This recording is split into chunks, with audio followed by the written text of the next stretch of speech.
Hey guys, welcome to For the Culture. It's your boy Zander. Today we're looking at a young Miami rapper's debut album. We all know him from his hit song Gucci Gang. Yes, today we're covering Lil Pump and his self-titled album, Lil Pump. Lil Pump at this point of his career almost needs no background coverage, but in case you're just hearing about him today, we will briefly go over him.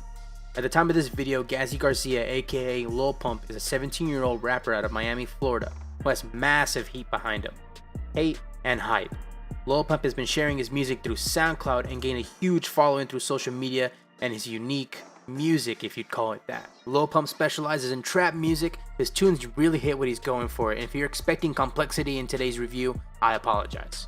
The self-titled album released October 2017 has 15 songs on it and will take a bit short of 40 minutes to get through.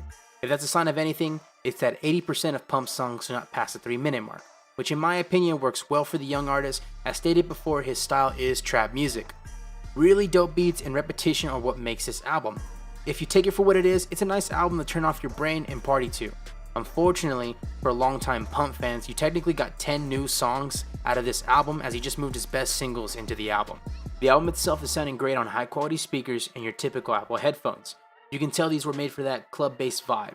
The album even has 2 music videos along with it at the time of this recording, and those are for the songs Boss and its biggest hit, Gucci Gang, with both videos having a combined 483 million views, with majority of them on Gucci Gang. Pump's album includes 3 features from longtime friends Smoke Perp, Chief Keef, Gucci Mane, 2 Chainz, Rick Ross, and Lil Yachty. All features are pretty strong. Even though I'm not too big a fan of Gucci or Ross's work, I respect the big names Pump managed to get on this album. Lil Pump opens with What You Sayin' featuring Smoke Perp. This song really gives you a taste of how the rest of the album will be with repetition. Get used to what you gotta say on this track. You can also see the chemistry with Smoke Perp as well in this track.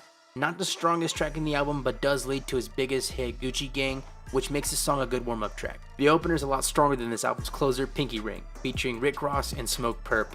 You end as you begin with this album with Smoke Perp. Unfortunately, this track is extremely forgettable, and on my first listen, I skipped it because I couldn't take Ross's verse any longer. The song was very slow paced and just didn't feel right to me. But enough negativity, there is one feature that I think made the entire album worth coming back to, and that's track 5, Back, featuring Lil Yachty. This in my opinion is the best song on the album, not counting Gucci Gang.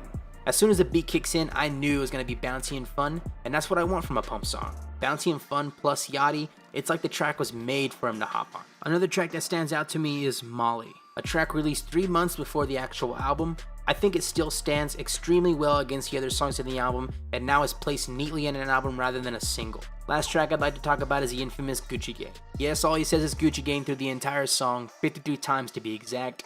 Can you believe this song had 3 writers, peaking at top 3 on Billboard's Top 100 and stayed on the charts for 17 weeks, and breaking the record for being the shortest song on the Top 100 in 42 years. This song took the world by storm and is the definitive Lil Pump song to play at parties or an intro to Pump newcomers.